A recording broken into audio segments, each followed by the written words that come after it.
A day in my life as a high school student. Hi guys! So ito nga lang po ang ganap sa school kasi po modular lang po kami noong August 20. Ginawan nga po kami ng teacher ko ng parang mga name tag para po pag magre-recite po kami, yun na lang po ang itataas namin.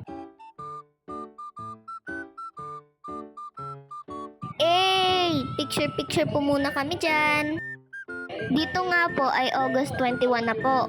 Tapos po yung kanina yung binigyan po kami ng name tag is Monday po nun, which is August 19.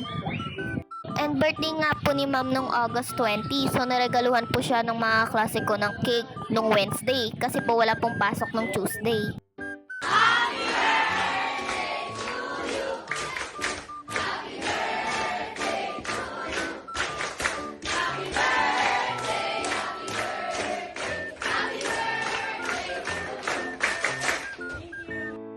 Picture nga po ulit kami dyan.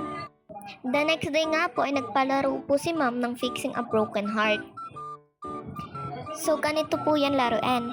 Example, kailangan po yung kalahati ng heart na may kalahatin din po ng word na unreached, which is yung un, ay mahanap po yung kalahati niya na reach.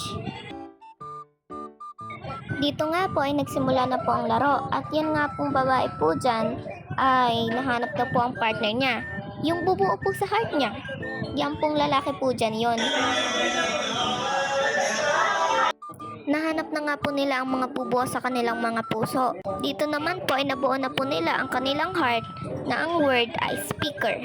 Yun lang guys. See you on our next vlog. Vlogadag!